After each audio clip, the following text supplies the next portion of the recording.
ඉතින් කොහොමද මගේ ආදර යාළුවනේ ඔයාලා සෑමදෙනාම හොඳින් නේද? ඔන්න මම ඔයාලට දැකලා නැති ඔයාලට ගොඩාක් ආසාවෙන් ඉන්න මගේ යාළුවන්ට පෙන්වන්න තමයි මේ වීඩියෝ එක කරන්නේ. ඉතින් ගොඩාක් යාළුවෝ ආසාවෙන් බලන් ඉන්නවා මගේ ස්ට්‍රෝබෙරි බලන්න.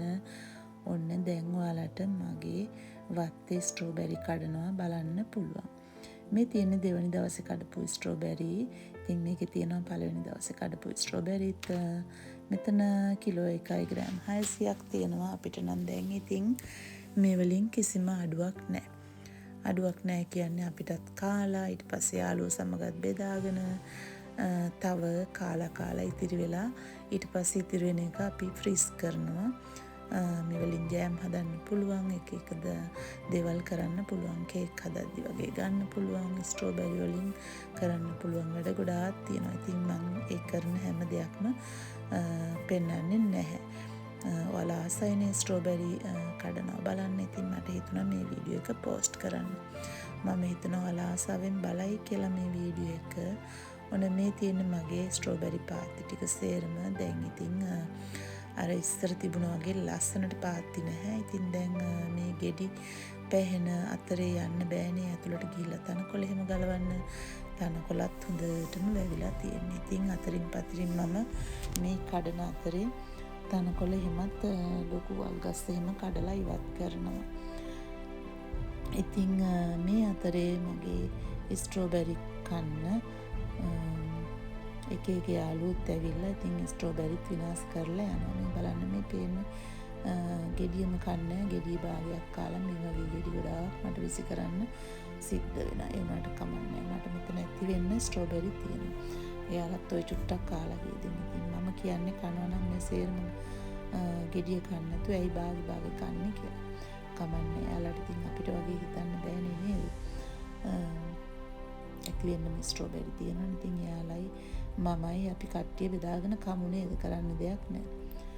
ඉතින් මේ කඩන අතරේ ගොඩාක් ගෙඩි මට ඉවත් කරන්න සිද්ධුණා. මම මේ දැලක් දාලා තියෙන ස්ට්‍රෝබෙරි පාත්තියට කුරුල්ලන්ගෙන් බේරගන්න. කුරුල්ලෝ නම් එන්නේ නැහැ මේව ඇතුළට. ඒ වුණාට අර ගොළු බෙල්ලෝ වගේ ඇවිල්ලා මේවා ඇතුලේ කනවා. ගොළු බෙල්ලෝ කියන්නේ ගොළු බෙල්ලෝ ಜಾති 2-3ක් ඉන්නවා. නිකන් අර මීරිස්සා වගේ කට්ට තියෙන ගොළු බෙල්ලෙක් ඉන්නවා. තව ඉන්නවා පොළවේ ඉන්න පොඩි සතෙක්. ඒකට මෙහි භාෂාවෙන් නම් කියන්නේ බෙන්ක බීයා කියලා. ඉතින් ඒ සත්තුත් ගොඩක් ගෙඩි නාස්ති කරනවා. ඒකට කමන්නේ ගෙඩි පිරෙන්නම මට ස්ට්‍රෝබෙරි දීලා තියෙනවා මේ අවුරුද්දෙත්. ඔන්න ඉතින් මේ තියෙන්නේ පළවෙනි දවසේ කඩපු ස්ට්‍රෝබෙරි. එදා මම ග්‍රෑම් 500ක් වගේ විතර කැඩුවා. මේ තියෙන්නේ ගෙඩි. ඉතින් මෙතන ගෙඩි ටික ඇතුළට ගෙනල්ලා හොඳට සුද්ධ කරලා අපි දෙන්න ඉතින් මෙව්වා කෑවා. මේ ස්ට්‍රෝබෙරි දවස් 2ක් වගේ තමයි ඉතින් ෆ්‍රිජ් එකේ දාලා උනත් තියාගන්න පුළුවන්. මේවා කඩපු ඇටියෙම තමයි කන්න ඕන. එතකොට රසයි ලස්සනයි ආසයි කන්න. අර දවස් 2-3ක් ෆ්‍රිජ් එකේ තියන් ඉඳි ඒවලා වෙන පාටක් ගහනවා. ඉතින් මේවා ඉතින් වතුරෙන් හැදෙන දේවල් නිසා එහෙම තමයි. ඉතින් මේ වලින් ජෑම් හදලා කන්න පුළුවන් එක જાති කේක් වර්ග ස්ට්‍රෝබෙරි වලින් ගොඩාක් දේවල් හදන්න පුළුවන්.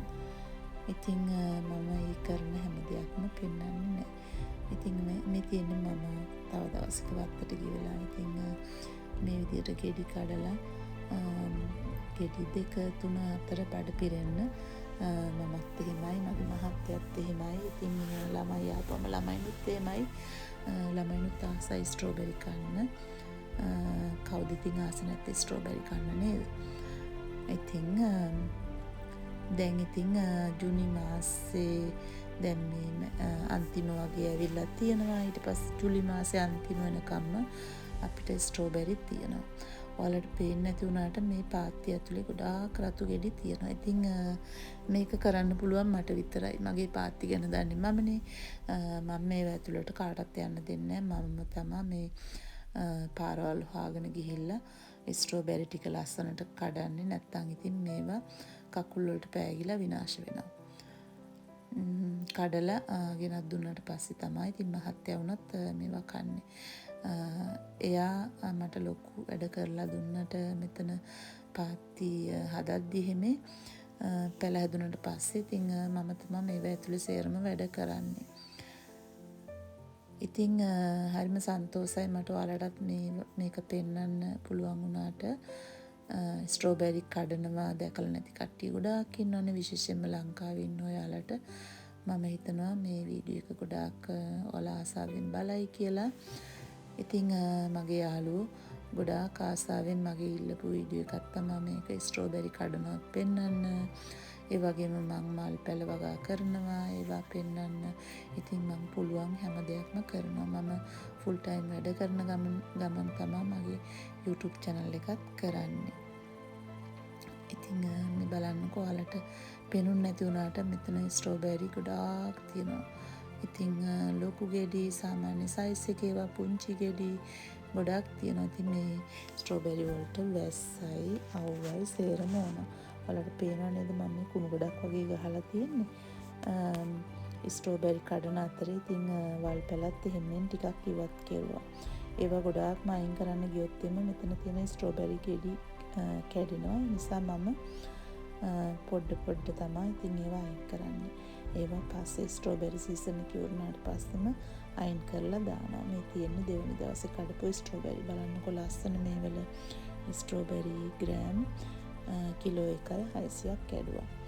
ඉතින් මගේ වත්තේ දැන් සේරම හැදෙන්න තියෙන දේවල් සේරම හැදිලා තියෙනවා. ලස්සන මල් කොහෙන් බැලුවත් ලස්සන මල් තියෙනවා. අපි පෙන්නත් මල් තියෙනවා ජුලි මාසෙදී. මම ඒවත් ඔයාලට ඉක්මනටම පෙන්නන්නම්.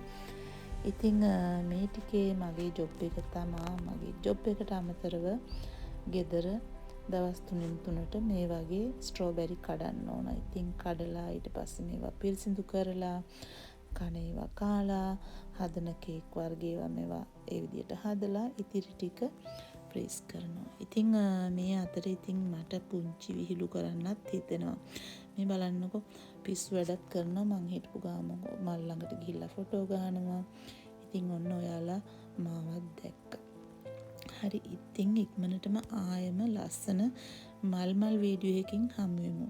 ඔයාලා හැම දිනකටම සුබ දවසක්.